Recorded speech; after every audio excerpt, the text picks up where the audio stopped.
نحمده ونصلي على رسوله الكريم اما بعد اعوذ باللہ من الشیطان الرجیم بسم اللہ الرحمن الرحیم۔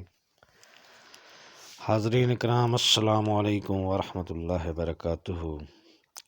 خوابوں کی تعبیروں کے سلسلے میں حاضر ہیں خواب میں قربانی کرنے کے حوالے سے۔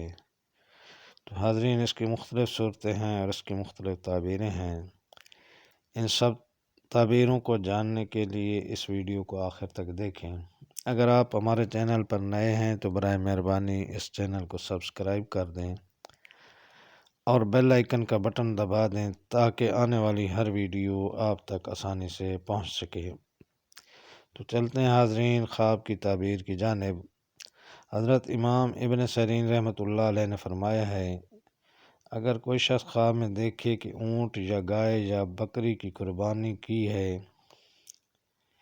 تو دلیل ہے کہ اگر غلام ہے تو آزاد ہوگا، اور اگر رنج و بلا اور زحمت میں گرفتار ہے تو شفا پائے گا، اور اگر قید و بند میں ہے تو خلاصی پائے گا، اور اگر درویش ہے تو مالدار ہوگا، خوف ہے تو امن میں ہوگا، قرض دار ہے تو قرض سے سرخرو ہوگا، اور اگر حج نہیں کیا ہے تو حج کرے گا، اور اگر دیکھے کہ لوگ جن میں قربانی کے لیے گئے ہیں، دلیل ہے کہ وہ لوگ جس چیز سے ڈرتے ہیں امن میں ہوں گے، اور اگر قید میں ہوں گے تو خلاصی پائیں گے، اور اگر قحط اور تنگی ہے تو فراخی سے بدلے گی۔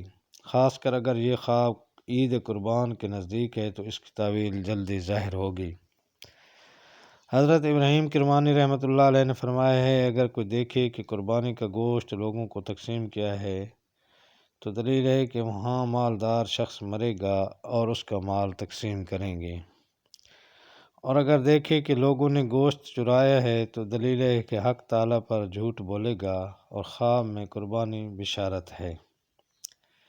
فرمان حق تعالیٰ ہے، وَبَشَّرْنَاهُ بِإِسْحَاقَ نَبِيًّا مِّنَ الصَّالِحِينَ وَبَارَكْنَا عَلَيْهِ وَإِسْحَاقَ، یعنی اور ہم نے اس کو اسحاق نبی کی بشارت دی جو صالحین میں سے تھا، اور ہم نے اس کو اور اسحاق کو برکت دی۔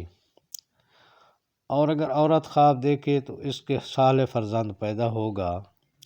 حضرت امام جعفر صادق رحمۃ اللہ علیہ نے فرمایا ہے کہ خواب میں قربانی کی تعویل 6 وجہ پر ہے۔ نمبر 1 خوف دور ہونا، نمبر 2 مراد اور حاجات کا حاصل ہونا، نمبر 3 خیر و برکت ملنا، نمبر 4 قحط سے چھٹکارا ہونا، نمبر 5 تنگی ختم ہونا، نمبر 6 زوال ختم ہونا۔ تو یہ تھی حاضرین خواب میں قربانی کرنے یا دیکھنے کے حوالے سے تعبیریں۔ اللہ تعالیٰ آپ کو اپنے حفظ و امان میں رکھے۔ السلام علیکم ورحمۃ اللہ وبرکاتہ۔